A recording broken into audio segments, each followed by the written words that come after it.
There are 4,218 PS2 games, and I'm beating every one of them. I've got to own the game because I'm playing everything on the original hardware, but I've beefed it up with a RetroTink 5X, some component cables, and more to come soon. Can I do this before I die of old age? I hope so. Yu-Gi-Oh! The Duelists of the Roses was developed by Konami and released in February of 2003. Loosely based on the real-world confrontations for the English throne in the 1400s, it was also a sequel of sorts to the PlayStation 1 game Yu-Gi-Oh! Forbidden Memories. Straying from the Yu-Gi-Oh! TCG, it employs a chessboard-styled field within which the cards move and interact. Critics praised the graphics, but lamented at the difficulty and the changes made from the actual TCG. Sitting at a Metacritic score of 59 out of 100, can I beat this weird Yu-Gi-Oh! Game?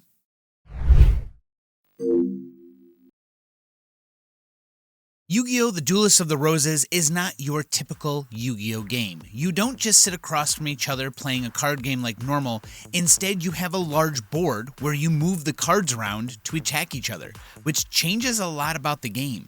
And, well, I'll start at the beginning by very quickly explaining how the rules work, because there's a long tutorial you can play at the beginning of the game, but it's helpful to hear maybe a couple of the rules real quick, just so you have an idea of what's going on, especially if you've never played Yu-Gi-Oh! Before. You begin the game by putting down your deck leader, who has 4,000 life points, and is how you win and lose the game. At the top left and right of the screen, you can see LP, the number 4,000. Those are your and your opponent's life points. When they are reduced to 0, you win, or if they're yours, you lose. And the whole object is to get your monsters over, or your magic cards over, and deal damage to their deck leader, or at the very least, deal damage to their monsters that would exceed their attack points. I'll explain that shortly. Okay, so how do you reduce each other's life points down to 0? Well, every turn you draw up to 5 cards. Even if you have 0, 1, 2, or 3, you will draw up to 5 cards, so you always have your maximum hand size at the beginning of a turn. Then, you will play cards from your hand onto the field, one at a time and once per turn. That means 1 magic, 1 trap, or 1 monster card. Once you do that, you can move those cards around, you can flip them face up, face down, or to defense position, and then you can end your turn. You can also have your monsters attack, and so that's how you would win the game, is playing monsters, traps, and magic, and getting your opponent into a position where they lose points. There are 3 types of cards: monster cards, spell cards or magic cards, and trap cards. The trap cards are pink with the pink borders there. The monster cards have orange or beige borders depending on if they have an effect or no effect. If they have no effect, they're more beige. If they have an effect, they are more orange. And the magic or spell cards are green, and sometimes light blue. Monsters are played directly to the field, and if you look at the top left or top right, you can see a circle with a star inside of it, almost like a Dragon Ball. Those are the levels of your monsters. Each monster has a level, and if you have the corresponding number of those stars available, you can summon a monster of that level or lower, which means that you can summon right now a level 3 monster on my side of the field. If I wait till next turn to summon a monster, those stars will stack up, reaching, I believe, 12 is the largest number you can hold onto of stars. So you want to hold onto a few so you can summon more powerful monsters. Magic and trap cards simply go onto the field, with magic cards being able to be flipped over immediately or whenever you're ready to activate their effects, and trap cards usually have some kind of condition, like your monster being attacked while the trap card is nearby, and it will activate because your opponent did whatever it was it needed to be done. Magic, trap, and monster cards can all be moved 1 square throughout the board. Monster cards have the ability to move 2 squares if, underneath them, the terrain is favorable. Each monster has a type, and some of them have favorable terrains, such as dragons over mountains. If you have a dragon on a mountain terrain, they get extra damage, extra defense, and can move further. During all of this, the other big mechanic is taking your monsters and putting them together to fuse them into stronger monsters, as not all of the monsters are available near the beginning of the game or even at the end of the game unless you are fusing them together. Sure, you can get some of those monsters through tons of grinding and trying to find those cards, but the best way to do it is to just find the fusion materials for a certain monster, put them together during a match, and make that card. There are 2 ways to deal damage to your opponent, either by having one of your monster or magic cards target your opponent's deck master directly. A monster card just needs to go up near it and smack it, or your magic card needs to be able to target your opponent to deal life point damage, and then it will just happen. The other way is to fight one of their monsters. If they are in attack position, let's say the monster is in attack position and has 1500 attack, and I have my monster in attack position and it has 1600 attack. I attack my opponent's monster, I deal 100 points of damage over the top of their attack, as I have 1600 and they have 1500. That 100 over damage goes right to their life points. If they're in defense position, nothing like that happens. Instead, you could hurt yourself if their defense is higher than your attack. So you need to watch for what monsters you have and how strong they are, because anything in attack mode can be destroyed and any damage over the top will go directly to your life points. So you pick your opponent from a bunch of different Yu-Gi-Oh characters who are pretending to be characters from the British Empire during a certain period of time, like the 1400s, and then you fight them on a board, very much like a regular Yu-Gi-Oh game, except for the actual board game part of it. And your hope is to get all the way to the end by gathering rose cards. Each of your opponents has a rose card. Once you collect all of them, you can fight the last guy. There are two stories, one where you side with Yugi and one where you side with Kaiba. Both of them end up being pretty much the same. You just fight different opponents, with the end boss being pretty much the same. And once you beat both stories, that's it. There's nothing else to do other than maybe play some custom games or go through and try and get all the cards. I don't believe there's a multiplayer, and if there is a two-player mode, that would be pretty cool. However, I'm not sure how it would work. One person would have to look away from the TV screen while you did your move, since your hand is supposed to be secret, just like in any other TCG game. But that's what you do in this game. When I first begin the game, you're allowed to pick one of 3 decks. I don't know if the decks are different for each of the different character stories, Yugi or Kaiba, but I picked Yugi's story and then picked my deck. I picked the twin-headed behemoth, who comes with dinosaurs and dragons, as well as an assortment of other monsters that you can use to fuse together, and you're just kind of let loose, go do things. The only way to get cards in this game is to win against your opponent, or just fight 5 to 6 consecutive duels. If you fight 5 or 6 consecutive duels, no matter what, if you win or lose, you can do something called reincarnation, where you go into your deck list, click the L3 button when it says reincarnation at the bottom of the screen, on any of the cards you have, and it will change that card into similar style cards. So if you pick monster card, it will pick any card from level whatever the monster is. So if it's a level 3 monster, it will try and pick cards according to that, and it will give you 3 new cards. This is a good way to recycle cards you're not using or cards you have multiples of you can't use. That way you can get some new cards. And this is a good way to get new cards, honestly. They can give you any card from that kind of power level. The next way to do it is to actually win duels, and at the very end of the duel, you get a kind of shitty roulette wheel. You see the pictures of the cards on it, and you press the button corresponding to each roulette wheel and try and stop it on a new card. The problem is for this first one, when you fight like Weevil, he has shit cards. False Traps sucks. You don't need False Traps. They are terrible. But whatever, man. It's fine. But yeah, this is how you would get cards, and there's only so many cards on the roulette wheel, and you have to hope that you stop on them. And the worst part is if you stop on multiples of the same card, at least 2, maybe not 3, but 2, you only get one version of that card, you only get one copy. I don't know if you get something for stopping it all on the same 3 cards, I never did, but if you stop it on twice on the same one, you only get 1, which is kind of annoying. But that's just how things work, I guess. The issue is that the difficulty curve starts really high and actually gets lower as you go through the game, which is kind of what I thought the opposite was going to be. At the beginning, you have very little cards, you don't know very much about the fusions, which, by the way, the fusions are one of the most important parts of the game. I haven't gotten quite to that yet. And you just don't know exactly all the rules, so you're still learning. And this is very, very difficult. You can get just overrun constantly because you're not really sure what you should be doing or how you should be handling things. And that makes sense, but I was hoping that the difficulty curve would get higher, but it didn't. Before I head through with like the understanding of the direction I took or my deck or anything like that, let's first talk about the most important part of the game, the fusions. If you played Yu-Gi-Oh! Forbidden Memories on the PlayStation 1, you should already know some of the fusions. In fact, you even get codes from that game you can input into this game, because there is a code feature. If you know the Forbidden Memories game, you can put in some codes that will unlock cards for you, which is cool. Not really another way for me to know how to unlock cards unless I was given those codes, but I never played the PlayStation 1 game, so I don't know any of these fusions. So they're very difficult.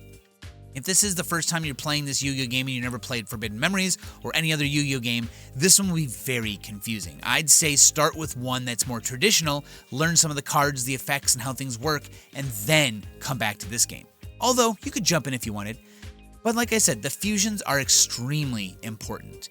Putting 2, 3, or 4 monsters together, really it's just 2, but in the end, you can put multiple together and fuse multiple times, are super important. My deck's highest attack card was 2300. It's actually the dragon I have in my hand in this duel right here. It does say 2800 there in the middle, but that's because I'm on a space that would give it some extra damage, which is cool. But that's not the case for the whole map. His actual attack is 23, which is important to know the actual attack of.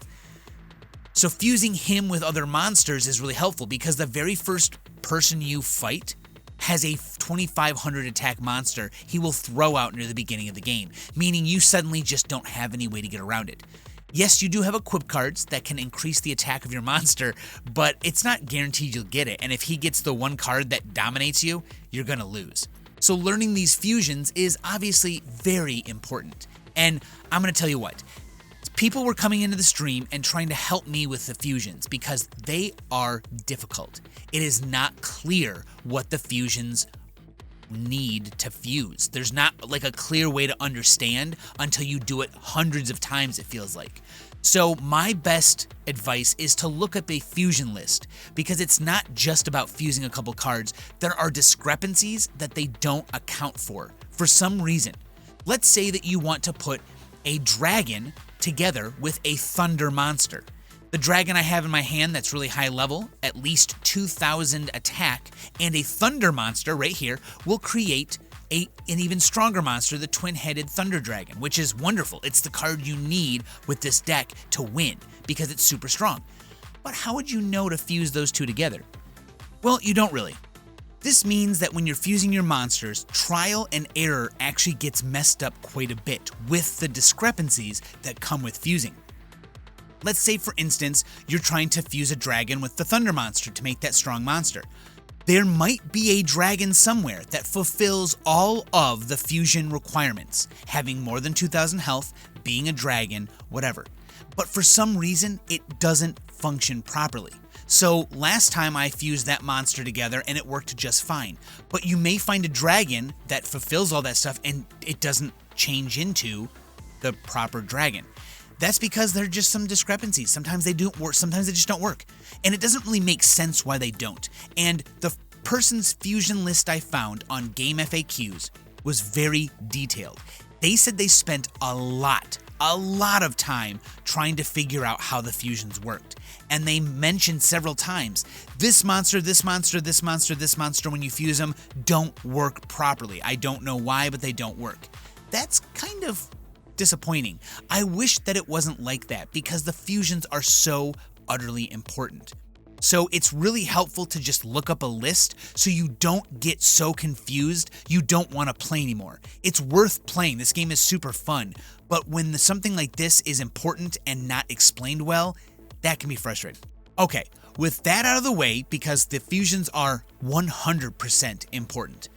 When I begin the game, I do struggle a lot learning how the terrain affects my monsters, learning how to fuse monsters, learning how to activate trap and magic cards properly because I have issues doing that, learning how to equip my monsters, and learning and understanding movement on the board and how to actually win against your opponent. And it's really important because this is a different type of game. You see, in TCG games, there's a big thing called card advantage. Card advantage is really important because the more card advantage you have, let's say you have an extra card in your hand than your opponent, you have an advantage. That's literally why it's called card advantage. This game doesn't really have card advantage in your normal way, where your hand size and the cards you play from your hand are very important to the card advantage. In this game, card advantage is much more about board state because, again, board state is the most important thing you can have. Your monsters placed in certain spots, magic and trap cards placed in certain spots, the terrain, and the fact that you always draw to your maximum hand size no matter how many cards you have in your hand. Which means that you're never going to have an advantage hand-wise. You both will always have 5 cards, so the whole idea is to make sure that you keep advantage on the field instead. Okay, so let's go over exactly what I do. I'm not going to detail every single duel, more like it's going to be a very quick overview because I do beat some of these guys so quick I don't even know what some of their cards are. But at the beginning of the game, it doesn't start out like that. Now, luckily for me, I know a bit about Yu-Gi-Oh, so I'm familiar with the cards, the effects, some of the things that happen, so it was easier for me to adapt to this style of gameplay, which is kind of weird in my opinion, but it's really neat, and I really, really liked it. So the first thing that we do is I learn as much as I can about the game. Chat does a great job giving me some tips and helping me understand some of the mechanics because otherwise it would have been kind of difficult. I mean, I would have figured it out, but it would have taken a little bit longer. Some of the mechanics aren't necessarily obvious the first time you see them, but after you learn what they are then obvious and are much easier to deal with. So, at the beginning, I try my best to learn as many of the fusions as I can. I learn the fusions that will actually help me win against their big, strong monsters, which all of them end up having monsters stronger than every monster in my deck. So the fusion is necessary. Being kind of aggressive with that monster too is necessary before they somehow power up their monsters to be stronger than my one strong monster, at least at the beginning. And my goal was to beat a couple duelists and figure out what cards I could get. So what happened was I beat Weevil, I beat Rex, and then I make my way to Bones. Bones in the anime runs a Pumpkin King deck, which in here he does as well. They are all zombies.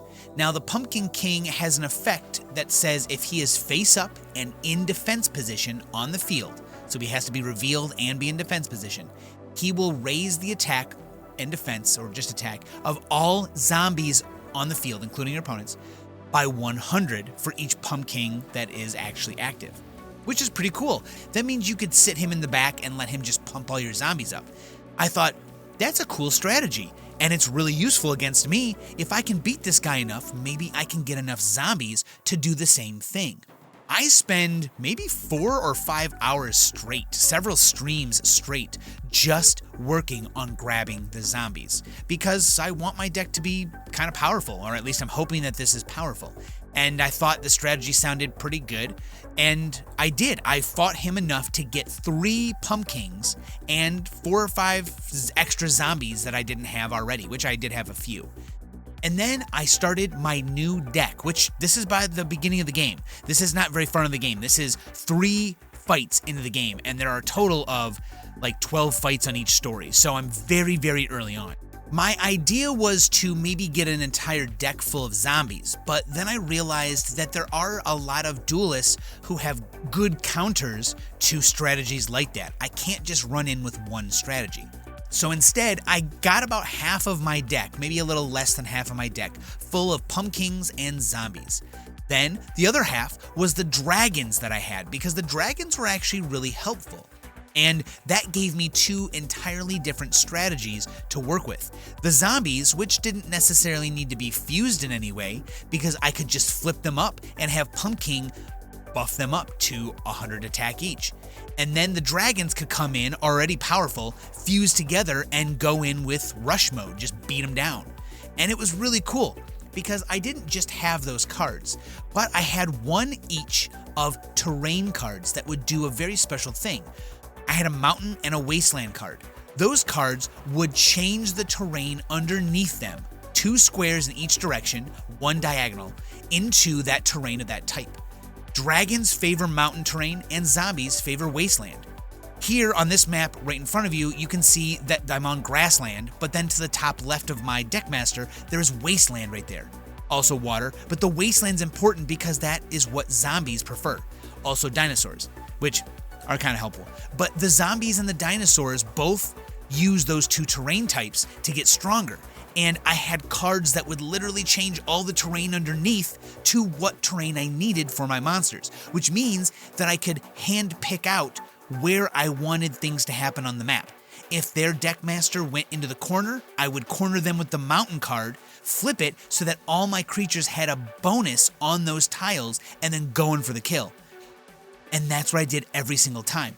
Dragons or zombies. Whatever I'd get first in my hand, I'd start to work on. If the duelist had, strengths against zombies or strengths against dragons, I would then just switch over to the other one.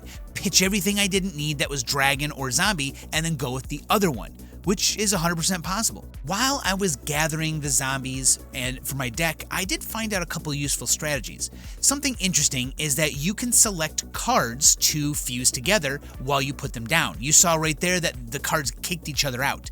Well, I didn't need those cards. I didn't care about those cards. The whole idea is that each turn you draw maxed cards to your hand, which means that if you kick a couple cards out of your hand, even if they aren't used, you get to draw that many for the next turn, filling your hand and combing through your deck, which is really helpful. And that means that if I don't need some cards because they're useless against this duelist, I can kick them out and get more cards the next turn. As long as I place one down, I'll keep my card advantage, but I needed to at least empty my hand so I got new cards. And yes, you can deck yourself out, but you also don't ever have to play a card or draw any more cards if you don't want to. That means you just get to a point where you stop if you have what you need and don't draw any more cards by not using any cards. If you're in an advantage, there's no point. You're just going to deck yourself out. I really liked putting together the zombie dragon deck, and in the end, the deck proved to be probably the strongest deck I could have chosen for the time at least. And for the rest of the game, I absolutely cruised through and blitzed everyone. After I fought Bones and I got everything together, built my deck up, and was prepared to start fighting, I fought Panic. And his deck is a little difficult. He has some of these spots on the map that zombies actually gain benefits from. It's not just Wasteland they gain benefits from, but this kind of like chaos spot or whatever it is that gives them like 500 attack. So the whole map was good for my zombies, and then I put a Wasteland down to stop his monsters from having any benefits, and just came right through and destroyed all his dudes. I mean, there was nothing he could do when I got my pumpkins out. They were so strong at the end that they just dominated him. After Panic, I fight Bandit Keith, whose map has some of these labyrinth walls. The labyrinth walls are not passable unless you have something like Shadow Ghoul, who can walk right through labyrinth walls. Otherwise, they are an obstacle you have to watch out for and can make things pretty difficult for you if you get trapped. See, one of the things you can do is to win the game, make sure that a Deckmaster cannot play any cards. If you surround them and they can't play any cards, especially your opponent, they will just surrender. You also will probably have to surrender if you're surrounded. I mean, you're gonna die, but you can't play any cards to protect yourself. So if there's no way to protect yourself, surrendering is pretty much the only option you have and starting over. So the walls can become a big detriment to your playfield, which sucks, but his whole playfield's full of Wasteland, and zombies love Wasteland. So I come through and just destroy him. Next, I fight Pegasus, who at first is pretty difficult, and I actually do lose to him the first time I do this. On his side of the field, he has Toon terrain. Toon terrain obviously is not something you want to use unless you have Toon monsters. Any monster, other than Toon monsters pretty much, who step on this space, minus 500 attack and defense. That makes things kind of difficult. My thing that I did was I opened up a paralyzing potion, which is a magic card. This little potion you see on his side of the field here, this green card. It's supposed to equip to his monster card and immobilize them permanently. They are completely stuck if it touches them. However, he uses so many magic and trap cards that the idea is to move your magic card, which I have a magic card here, or your monster card, over the top of an unused magic or trap card. If you do, they disappear, which is kind of cool. You don't always know though, especially if they're flipped upside down. But having the paralyzing potion, which will paralyze any card, and then just jumping it over the top of a trap or magic card makes it disappear, and all you lose is a potion if it messes up. Plus, if you hit a monster, it will paralyze them forever. So there's a win-win. I took that card through there and just ravaged his entire side of the field while playing out my Wasteland card to make sure my monsters had an advantage on his side of the field. It was simple after that. Next, I fight one of the Paradox brothers, who from the anime were two brothers. This guy is just one. Two brothers who used the super good, like, Suijin card set with the Gate Guardian, and they also use labyrinth nodes, and they have a Shadow Ghoul that can go through the labyrinth nodes. So there's a lot of space that is taken up by these labyrinth nodes, which means that you can easily get trapped in here. However, with a little bit of clever maneuvering and putting my Wasteland card down to make sure my zombies got some attack, I was able to kill him by simply cornering some of his cards while they're in attack mode and attacking over the top of them. Now I want to mention an interesting terrain type in this because it actually affects the whole entire game. These are crush terrain. These weird moving spheres on this terrain parts. Now there's only 3 on this map, and they block certain portions of the map, trying to make it like a maze. What they do is any monster 1,500 attack points or more that tries to travel over it will be destroyed instantly. That is a problem if you have anything over 1,500 attack point monsters, which at this point I farmed some pretty good monsters, and I need them to not be crushed by this crush spot, which can easily be remedied by using my Mountain or Wasteland card.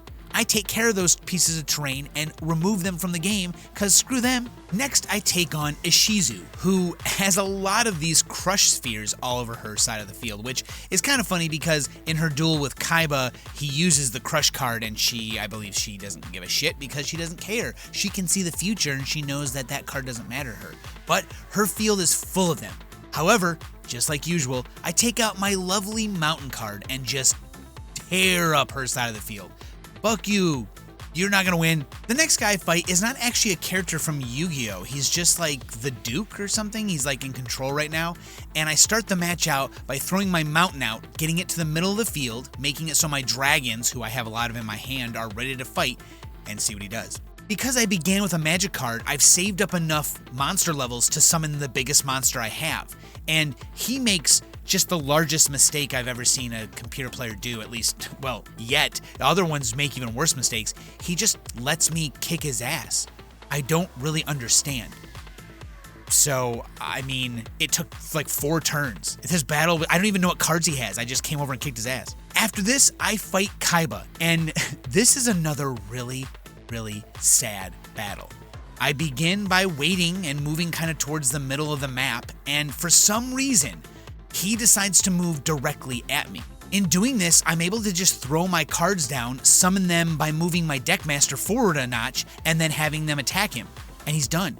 Like, 3 turns in, man. I didn't get to see any of his cards. I didn't get to see a single blue eyes from him, which is uncharacteristic of the person who owns all the blue eyes in the whole fucking world. I never got to see him. The very last dude of this story is the one that we're supposed to summon and fight with the rose cards, because he's some master duelist who determines fate or some bullshit like that.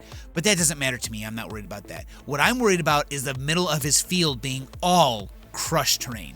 At first, this seems pretty daunting. It seems like, oh, we're not going to be able to do anything. You can't put any strong monsters in the middle of the field. He's just going to take his Deckmaster and hide out in there, where I have to send small, weak monsters out to try and get him. And that's going to be tough. But lo and behold, I throw a Wasteland right out into the middle of the field, and it ruins the entire game for him. He also makes some dumbass mistakes, and I just send in, it's like 4 or 5 turns yet again that I kill him. I'm blitzing through the competition. This ends Yugi's side of the story, where I, side with him and we win. Everything's fine after that. That's cool and all. But everyone says, hey, you should play through the second part of the game because you get to keep the deck you have. And I thought, I do? Well, why not? I mean, I already have a super powerful deck that just in like 3 hours beat everyone on this side of the story. I literally spent 4 streams getting together my deck, and then 2 streams to beat the entire game. The opening to the next story starts with Taya, and I'm not even going to show you that battle. That was literally 4 moves and she died as well. The next battle is Tristan, and wouldn't you guess it, his battle took about 4 turns as well. The first somewhat difficult battle of this side is Mai. Her whole field is full of exactly what I want, which is a little concerning. See, it's all mountains and wasteland, which is perfect for my guys because I have zombies and dragons, right? Well, that's gotta mean she's got stuff that would do well in those squares as well, and she does. Harpy's pet dragon is really strong on the mountains. Harpy Lady Sisters and her elegant egotist and all her little buffs, fucking hard. She flips those cards and makes Harpy's pet dragon super strong and just come blitzing in there. So I have to throw out a man-eater bug, which will flip and destroy any monster that attacks it or it flips on, and then I put my pumpkins in the back and start pumping up all my zombies to be like 5,000 to 6,000 attack and just go in for the kill. The next battle is when we take a ship over the water to fight the next duelist, except that the next duelist is on the ship with us, and it's Mako, who happens to like water, so it's perfect for him. Except, 2 things. 1, I have my cards that will change the terrain. Too bad for him. And I even have a zombie when he is flipped. Anyone on a sea terrain is destroyed. That does a number on him. Next, I fight Joey, Yugi's best friend, and the person that we are most associated with when we're watching the anime because he's the underdog who doesn't have a special spirit inside of him. We can all associate ourselves with him the most because that's just how it works, man. He's the underdog. So when we play him, he has like big strips of each different kind of terrain, which is really cool, and it doesn't matter because I've got cards to change the terrain for myself. This battle lasts a little longer because it is hard when he has all these special cards that work on all different types of terrain, and he's able to take advantage of that. So you've got to be careful. You've got to watch out for stuff like that. But honestly, at this point, I've started to get some burn cards that deal like direct damage to his life, and then I can just blitz him with some strong dragons, and it gets over quick. If you look at the top right corner, you can see the picture of who we're about to fight. The next person we fight is Shadi, who is from the anime. However, it doesn't look anything like Shadi from the anime, but that's his name here. So I'm not really sure why they changed how he looked, but he definitely looked different in the anime. He's a pushover too. I don't even know most of his cards. I kept throwing stuff out so quickly and destroying them that I didn't know what his strategy was. I was just like, all right, man, you're dead. He has a bunch of crush cards, crush terrain that block off 4 sections of the map, like different corners, each with different terrain. The problem is again, I can just throw out a wasteland or a mountain terrain to block all of those chaos spheres, which are the crush spheres, which really wasn't a problem. I moved my deckmaster up into them, blocked him off, and then started summoning directly onto the wasteland, which didn't have any issues. And then I just blitzed him there. The next duel is against Yugi's grandpa for some reason, but he actually is a little bit more difficult. 1, because he has Exodia. If you get all 5 cards of Exodia out on the field, which his deckmaster is one of them, so he only needs to get 4 of them, he will win instantly. That's just how Exodia works. You get all Exodia in your hand and you win. That's it, right there. Everything ends, you win. So you have to rush him down and make sure you kill his Exodia pieces before he gets all of them, or you're dead. This one's also difficult because you have labyrinth spots, which cannot be changed by the terrain cards I have. So that means I must go on the outside of the terrain and go inside of it to get him, because he's hiding in there like a little butthole. But too bad for him, all of the terrain over by him is good for zombies. And guess what I have? Zombies. Next I fight Bakura, who also has these cute little pockets of squares with the crushed terrain. And then again, I take him over with my Wasteland card, go in hard with Pumpkin and my zombies, and just destroy him.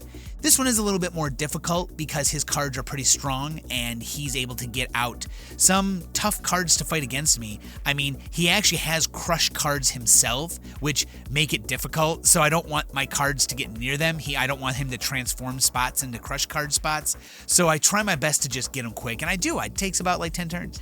After this, I fight Yu-Gi-Oh himself, who has a lot of kind of weird terrain all over the map with some random labyrinths placed in there.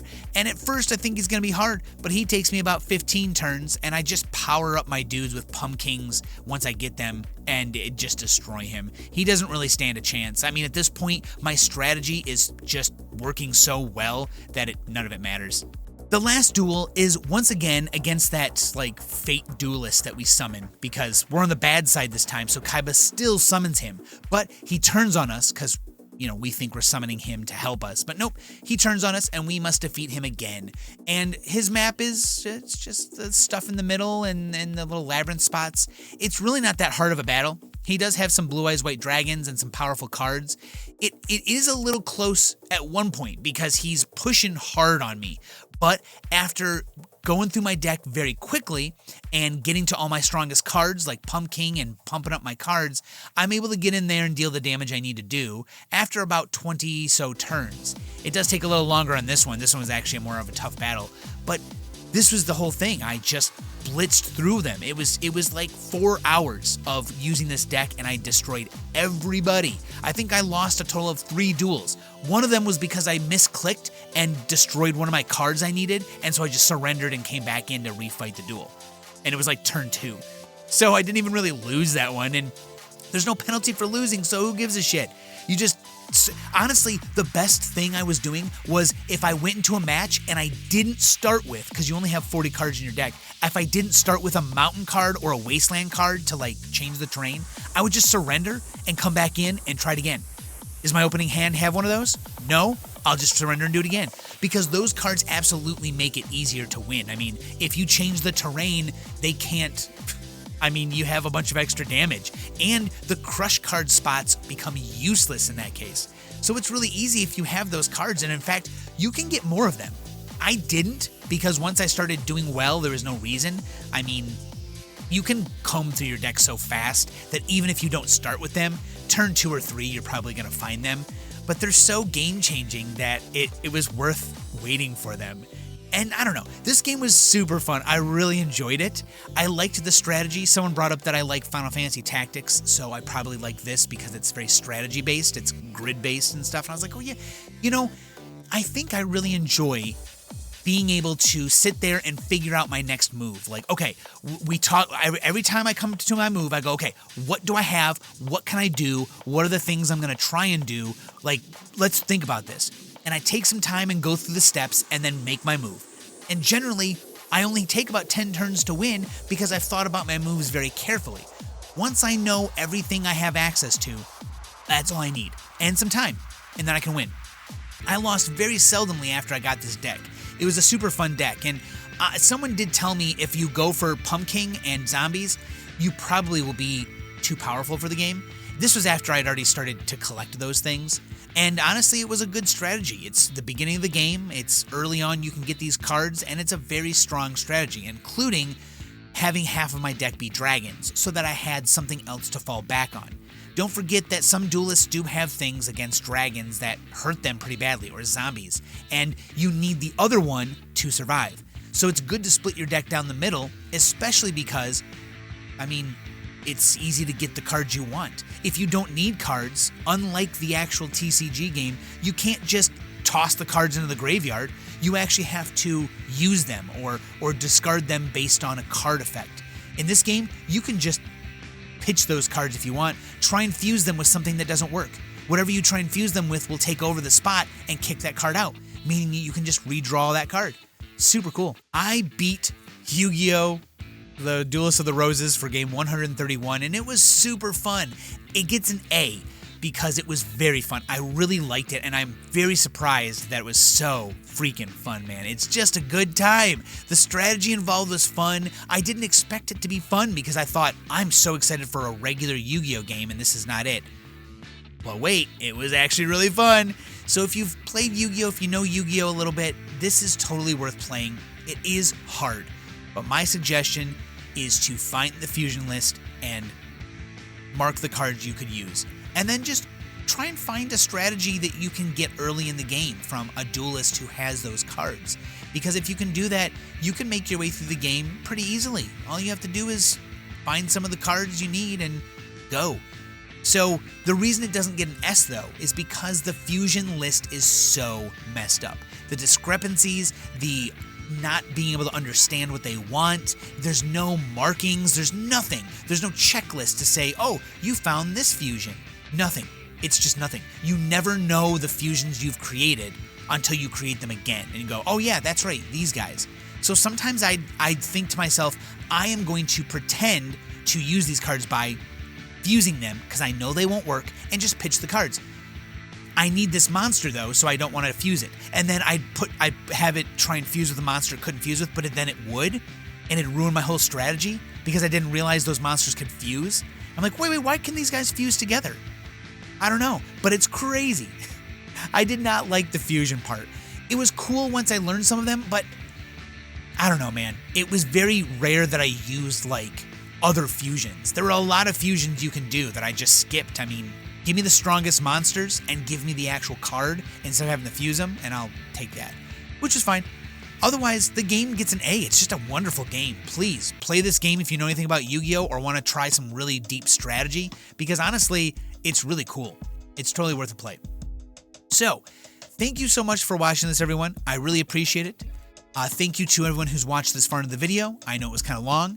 Thank you to the people in the stream. You guys were so much fun to hang out with and so helpful. Thank you everyone who helped. I can't thank you enough. It made it fun to play when the discrepancies, which are hard to figure out, were at least made a little easier because we all worked together to like figure it out, or, you know, some people just knew, which is very helpful. So thank you so much. And thank you, of course, to all the people who've donated or become members. You are the reason why we get these games, and this game was another requested game, so thank you. We're getting really close to doing all of the Shin Megami Tensei RPGs and the Dot Hack games. We've got a ton of stuff coming up.